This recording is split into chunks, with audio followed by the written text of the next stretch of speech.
भैया प्रणाम। आज अब्बे हम आ गई लिए कि आज BHU में गए रही, वहाँ पर MA वालों का डिजर्टेशन का वाइवा रहल, वहीं से लौटत थी। तब कपड़ा का उतारी, सोचे थे कि यही लगले कल वाला जो 5वां पैरा हो कुलगीत वाला, ओके भी सोची थी पूरा कर दी। दो पैरा बचल हो, तब कपड़ा उतारी, बहुत गर्मी हो, नौतपा चलत हो, तो सोचे थे कि आज 5वां पैरा भी पूरा कर दी। अगर तू कह तो आज भी पूरा कर दी। कर दा यार, तू काहे उबियले वो रोज रोज का झूठे पूछेला, जब तो ही करे तो कर दा, हमके का पूछेला। अरे भाई तुझसे पूछे कि ना करब, तो यार काम हो तुझसे पूछत है, कर जाकर जल्दी करो। नमस्कार साथियों, आज अभी मैं काशी हिंदू विश्वविद्यालय के परिसर से ही आ रहा हूं और उसी परिसर के कुलगीत के बारे में हम लोग निरंतर व्याख्या कर रहे हैं। 4 पैरा का व्याख्या हो चुका है भाई साहब की कृपा से, और 4 दिन में आज हमने काशी हिंदू विश्वविद्यालय में कुछ अध्यापकों से बातें पूछी, कुछ उनसे कहा कि भाई आप लोग इसको जानते हैं कि नहीं जानते हैं, और प्रेरित किया कि कुछ इन चीज़ों को देखें और बच्चों को बताएं। तो साथियों, मैं आज जो 5वां है कुलगीत का पैरा, वो है सुरम में धाराएं वरुणा 80, नहाए जिनमें कबीर तुलसी। सुरम में धाराएं वरुणा 80, नहाए जिनमें कबीर तुलसी।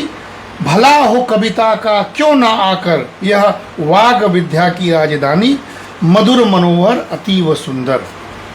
देखिए, ये 5वां पैरा अद्भुत है। व्याख्या के दृष्टि से देखा जाए तो आपको आनंद आएगा। भाई साहब ने जो किया था, और फिर से बता रहे हैं कि हमने इसको पूरा प्रकाशित किया था। जो कुलगीत में कबीर और तुलसी की विशाल परंपरा का उद्घोष किया गया है। आप जानते हैं कि काशी तुलसी और कबीर के नाम से जानी जाती है। तो देखिए, कुलगीत में भटनागर जी ने और पंडित मदन मोहन मालवीय की इच्छा अनुसार उसमें कबीर और तुलसी का जिक्र किया है। ठीक है, क्योंकि ये विशाल परंपरा है काशी की। सुरम में धाराएं वरुणा 80, ये क्यों कहा गया है आप जानते हैं। सुरम में धाराएं वरुणा 80, नहाए जिनमें कबीर तुलसी, और काशी कबीर तुलसी के नाम से जाने जाते, इसको बहुत पुख्ते तरीके से कहा गया है। लेकिन इसमें रविदास का नाम नहीं है। अब प्रश्न ये उठता है, हम लोग हंसी मजाक में हम भैया बात करते हैं कि रविदास का क्या बोल, तो इसका अर्थ यह नहीं है कि जो रचनाकार हमारे भटनागर जी हैं वो रविदास को छोड़ देते हैं, ऐसा नहीं है। रविदास तुलसी और कबीर की परंपरा को जोड़ने वाले सेतु हैं। तो इतना रचनाकार को कमजोर मत समझिए, या पंडित मदन मोहन मालवीय को एक्सक्लूसिव नहीं है, वो बहुत ज्यादा सर्वसमावेशी थे, छोड़ा नहीं गया है। बल्कि रविदास तुलसी और कबीर की परंपरा को जोड़ने वाले सेतु हैं। रविदास के बिना तुलसी और कबीर की परंपरा को जोड़ने रविदास के बिना तुलसी और कबीर की परंपरा से बात की ही नहीं जा सकती है। जब तक मन चंगा नहीं होगा, जब तक मन चंगा नहीं होगा साथियों, तब तक कठौती में गंगा नहीं आएगी। चंगा मन की बात तुलसी भी करते हैं और कबीर भी करते हैं। काशी हिंदू विश्वविद्यालय में मन चंगा करने की व्यवस्था है। कुलगीत में पहले काशी फिर वाराणसी की परिभाषा दी गई है। ध्यान से सुनिए, पहले काशी और फिर वाराणसी। वरुणा और 80 की सुरम में धाराओं के बीच वाराणसी बसती है। ये कुलगीत में बता दिया गया है। जो लोग वाराणसी को समझना चाहते हैं वो यही समझें कि सुरम में धाराएं वर्णा 80, यही वर्णा और 80 के बीच में वाराणसी है। कबीर और तुलसी और 80 में जब तक नहा नहीं लिए तब तक उनकी कविता का भला नहीं हुआ। कुलगीत नदियों के देवत्व के सिद्धांत को परिपादित करता है। यह पर्यावरण संरक्षण का सिद्धांत भी है। देखिए कितनी बड़ी बात है ये अगर व्याख्या की दृष्टि से देखा जाए तो इसको शायद कोई समझ पाए। हम लोग समझने की प्रयास कर रहे हैं कि यह सीधे सीधे नदियों के देवत्व के सिद्धांत को प्रतिपादित करता है। यानी तुलसी और कबीर गंगा में नहाए तब उनकी कविता अमर हुई। रामचरितमानस तब कहलाया, कबीर कबीर तब बने। यह अद्भुत बात है साथियों। यह पर्यावरण के संरक्षण का भी बात है और सुरम्यता का अर्थ ही है पर्यावरण शुद्ध और पवित्र। जो सुरम्यता शब्द है, जो इस सुरम्य धाराएं की बात की गई है, इसका अर्थ ही है पर्यावरण शुद्ध और पवित्र रहे। कुलगीत पर्यावरण की शुद्धता को परिभाषित करता है और समन्वित विकास का संदेश देता है। समन्वित विकास, integrated growth, inclusive growth, more inclusive growth या सस्टेनेबल ग्रोथ। इसमें पर्यावरण भी है, तुलसी भी है, कबीर भी है, रैदास भी हैं। पूरा समाज को इंक्लूसिव बनाया गया है और पर्यावरण को भी एकीकृत किया गया है। इससे बड़ा सस्टेनेबल डेवलपमेंट का मॉडल नहीं है जो कुलगीत में दिया गया है साथियों। इसलिए कुलगीत अमर है। ऐसा कुलगीत दुनिया में कहीं नहीं बन सकता है साथियों। जब तक पर्यावरण शुद्ध नहीं होगा तब तक वाग विद्या की राजधानी का निर्माण नहीं किया जा सकता जहाँ माँ सरस्वती स्वयं विराजमान होती हैं। काशी हिंदू विश्वविद्यालय में इसीलिए पर्यावरण शुद्धता पर जोर दिया गया। पंडित मदन मोहन मालवीय ने जब गांव लिए थे उस समय 70,000 वृक्ष थे। आज हमने वाइवा के दौरान एक बालिका को बताया जिसका विषय था इकोलॉजी पर। हमने कहा कि पंडित मदन मोहन मालवीय से बड़ा सस्टेनेबल डेवलपमेंट का व्यक्ति या मॉडल देने वाला कोई नहीं पैदा हुआ है। पूरा का पूरा विश्वविद्यालय में पर्यावरण और शुद्धता पर जोर दिया गया। आजकल दुर्भाग्य है कि पेड़ों की कटाई नगर में भी हो रहा है, विश्वविद्यालय में भी हो रहा है। ये बिल्कुल संपोषित सिद्धांत के विरुद्ध है। कुलगीत में इसको स्पष्ट किया गया कि भाई पर्यावरण और शुद्धता पर ध्यान दीजिए तब आपका विश्वविद्यालय विश्वविद्यालय रहेगा। लेकिन प्रश्न उठता है कि क्या आज वरुणा और 80 पवित्र हैं? इसीलिए पॉल्यूशन जब शब्द हुआ तो हम लोगों के मामा जी महंत प्रोफेसर वीरभद्र मिश्र स्मृति शेष उन्होंने संघर्ष किया। वो नियमित स्नान करते थे। महंत परंपरा जो तुलसी की परंपरा है वो नियमित गंगा में स्नान करता है और उसकी वजह से वो वैज्ञानिक भी हैं, स्नान भी करता है, अध्यात्म से भी जुड़ा हुआ है। इसीलिए वो बेचैन होके गंगा के प्रदूषण पर काम करता है। साथियों इस बात को जानना चाहिए कि क्या वरुणा और 80 अभी पवित्र हैं? क्या उसमें मल जल का एक बूंद भी जाना चाहिए? नहीं। वरुणा गंदी है, 80 खत्म है। दोनों लगभग नाले के बराबर है और विश्वविद्यालय के पवित्र पर्यावरण को भी अंधाधुंध विकास के नाम पर क्षति पहुंचाई जा रही है। ये मुझे भारी मन से कहना पड़ रहा है। कुलगीत के मर्यादा, कुलगीत के स्पिरिट के विपरीत काम हो रहा है। इसमें कहने में कोई संकोच या गुरेज नहीं है अगर हम कुलगीत के महत्व को समझा रहे हैं तो। 1947 में विश्वविद्यालय का जो पर्यावरण था वो आज 2024-25 में नहीं है। हम लोग काशी हिंदू विश्वविद्यालय में जब नगर का कोई व्यक्ति घुसता था तो 1 से 2 डिग्री का टेम्परेचर का अंतर महसूस करता था। लोग वहाँ टहलने जाते थे। आज पर्यावरण वहाँ प्रदूषित हो चुका है। वृक्षों की कटाई हो गई है क्योंकि बढ़ते हुए फ्लैट्स के डिमांड ने मल्टी स्टोरी बिल्डिंग बनाने की परंपरा VHU में भी कर दिए, जो गलत है। और VHU काशी हिंदू विद्यालय का मुख्य द्वार के पीछे बड़े भारी बिल्डिंग्स बने हुए जो देखने में अशोभनीय भी रहे हैं, कुलगीत के विपरीत दिख रहे हैं। साथियों, ये समस्या वर्तमान की है, लेकिन पंडित मदन मोहन मालवीय के समय यह समस्या नहीं थी। और कुलगीत के संदेश का हम कितना पालन कर रहे हैं हमें सोचना है। मामना के मानस पुत्रों को समझना है, कुलपतियों को समझना है, हमें तो व्याख्या करना है। काशी हिंदू विश्वविद्यालय विविधता में एकता को प्रतिस्थापित करता है साथियों। इसीलिए अगला जो लाइन है उसको भी हम आज बता दें, वक्त हमारे पास है क्योंकि अर्थशास्त्र की परीक्षा चल रही है। अगला जो लाइन है उसमें क्या है? विविध ज्ञानों के समुच्चय से भारतीय ज्ञान का प्रस्फुटन होता है।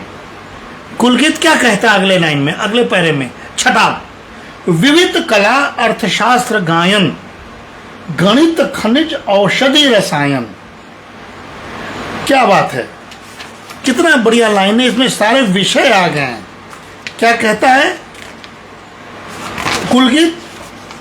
विविध कला, अर्थशास्त्र, गायन, गणित, खनिज, औषधि, रसायन, प्रतीचि प्राची का मेल सुंदर, यह विश्वविद्या की राजधानी, मधुर मनोहर अतीव सुंदर। मधुर मनोहर अतीव सुंदर, इसका मतलब क्या है?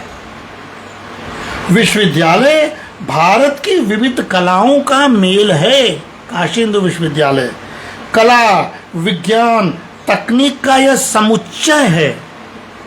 कुलगीत में अर्थशास्त्र को कहकर, हमारा विषय है भाई साहब, हमेशा हमसे, हम लोग व्यंग में एक दूसरे से बात जब करते थे तो हमसे कहते थे कि तू नकली अर्थशास्त्री हुआ, जो एडम स्मिथ के पढ़ेला।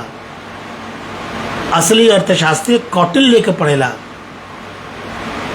स्मृति के पढ़ेला, थिरुवल्लर के पढ़ेला, तो लोग नकली हुआ, हमसे कहते थे, लड़ते थे, हमको, हमसे मजा लेते थे, छोटे भाई के रूप में उनका आशीर्वाद मिलता था। लेकिन सच है जो कुलगीत में लिखा है, अर्थशास्त्र को कहकर कौटिल्य की राजनीति विज्ञान के मूल्यों को स्थापित करने का कुलगीत में उद्घोष है। साथियों, सामान्य रूप से अर्थशास्त्र का अर्थ है अर्थस्व मनवादी प्रणति, राजनीति इत्यादि दृष्ट विषय से शास्त्रम, अर्थात अर्थनीति विषय का शास्त्र जिस इल्म में दौलत का बयान रहे या धन कमाने, बचाने और बढ़ाने की बात करता है, वह भी अर्थशास्त्र है। यही वर्तमान में वैश्वीकरण का सिद्धांत है। यानी सिर्फ धन की बात करना, कमाने की बात करना, बचाने की बात करना, यही पूरी दुनिया में ग्लोबलाइजेशन के तहत कहा जा रहा है और अर्थशास्त्र को इसी से स्थापित किया जा रहा है, जबकि ऐसा नहीं है। वैश्वीकरण क्या है? धन कमाने, बचाने और बढ़ाने का नाम है। इसीलिए कट थ्रोट कंपटीशन हो रहे हैं, इसीलिए टैरिफ वॉर हो रहा है, इसीलिए ग्लोबल वॉर चल रहा है, इसीलिए दुनिया कॉन्फ्लिक्ट में चल रही है। वैश्वीकरण का दूसरा नाम कॉन्फ्लिक्ट हो गया है साथियों। जबकि अर्थशास्त्र में ही सभी विज्ञानों का विज्ञान राजनीति विज्ञान में शामिल है, जो भैया बताते थे। प्राचीन भारत में इसे हम लोग राजधर्म कहते हैं। इसलिए काशी हिंदू विश्वविद्यालय का कुलगीत जो कहता है भारत की व्यवस्था राजधर्म से संचालित होनी चाहिए। और राजधर्म क्या है? सुशासन। राजधर्म का मतलब राज्य व्यवस्था नहीं, राजा की व्यवस्था नहीं। लोकतंत्र भी राजधर्म है। राज मतलब शासन और राजधर्म मतलब सुशासन। भारतीय राजनीति में कुलगीत राजधर्म की विशाल परंपरा को स्वीकार करता है। साथियों, क्या है राजधर्म? जब हम लोग भैया से बात करते थे तो बताते थे कि राजधर्म के व्याख्याता कौन है। अब बहुत सारे लोगों को विश्वविद्यालय में नहीं मालूम है, मैं इस पर वो चर्चा कर पाएंगे। ये तो उनका आशीर्वाद है जो मैं बहुत ताव से, गर्व से सीना तान के आपके सामने प्रस्तुत कर रहा हूँ। क्या है राजधर्म? भैया बताते थे कि कौन व्याख्याता हैं? बृहस्पति, भारद्वाज, गौरशिरस, काव्य, महेंद्र, मनु, प्राचेतस एवं विशालाक्ष। इतने नाम हैं हमारे प्राचीन परंपरा में। कौटिल्य भी राजधर्म को स्वीकार करते हुए अपने पूर्ववर्ती 5 संप्रदायों का देखिए नाम लेता है। क्या? मानव, बाहरपत्य, औशनस, पराशर एवं आम्नीय। और इस आधार पर कौटिल्य के अर्थशास्त्र का प्रणयन हुआ है। इसलिए हमारा मूल अर्थशास्त्र कौटिल्य है। हम इकोनॉमिस्ट को भी कौटिल्य के बारे में जानना और बताना चाहिए। अर्थशास्त्र शासन की व्यवस्था है। बिना राजधर्म के राजा ही, शासक ही, सुशासन ही इंक्लूसिव ग्रोथ कर सकता है, वही वितरण कर सकता है। इसीलिए प्रधानमंत्री जब जन कल्याण योजनाएं चलाते हैं, सभी के थाली में भोजन, सभी के सर के ऊपर आवास, सभी के घर में जल, बिजली और गैस, ये व्यवस्था राजधर्म की व्यवस्था जो सुशासन का द्योतक है। ये कौटिल्य की व्यवस्था है। मार्केट के भरोसे गरीबों को नहीं छोड़ा गया है। ये कुलगित का बात है कि हमारा अर्थशास्त्र क्या कहता है। साथियों, कौटिल्य के पूर्व ये भारतीय अर्थशास्त्र यानी अर्थशास्त्र परंपरा के वाहक हैं। कुलगित इसी परंपरा का मान कराती है। इस निहितार्थ को आज तक क्या समझा जा सका है? क्या हम लोग समझ पाए? नहीं समझ पाए हैं। शांति पर्व अर्थशास्त्र और राजधर्म का उल्लेख करता है। अर्थशास्त्र और राजधर्म का संबंध सीधे ब्रह्मा से है। ब्रह्मा यानी ब्रह्मांड को रखने वाले। आणविक्षी, त्रयी, वार्ता, दंड नीति ही राजधर्म और अर्थशास्त्र है। धर्म और अर्थ का ज्ञान ही अर्थशास्त्र है। इसलिए पुरुषार्थ में अर्थ का महत्व है। धर्म, अर्थ, काम, मोक्ष, यानी धर्म और अर्थ का ज्ञान यानी अर्थशास्त्र बिना धर्म को जाने, बिना व्यवहार को जाने और बिना ज्ञान को जाने और बिना जीविका के लक्ष्य को जाने, वो अर्थशास्त्र नहीं हो सकता। इसलिए धर्म और अर्थ का ज्ञान जिसको हो जाए वही अर्थशास्त्री होगा। अदरवाइज वो एक्सप्लॉयटेशन हो जाएगा। पूंजीवाद, समाजवाद, मार्क्सवाद, ये सब एक्सप्लॉयटेशन का एक मैकेनिज्म है। हमारा अर्थशास्त्र एक्सप्लॉयटेशन नहीं करता है। ये कुलगीत का सार है जो हम लोग ने चर्चा के दौरान ये बात लिखा। और एक चीज और जो भैया बताते तो मैं फिर से कह रहा हूँ, भैया याद करो, फिर वही लाइन आवत जो तू बतावत रहा। अर्थशास्त्र का उद्देश्य मनु स्पष्ट करते हैं। भैया मनु के बहुत स्पेशलिस्ट थे। मनु के सिद्धांतों को उन्होंने बहुत गहना अध्ययन किया था। तो उस अर्थशास्त्र का उद्देश्य मनु ने भी स्पष्ट किया है। क्या कहा है?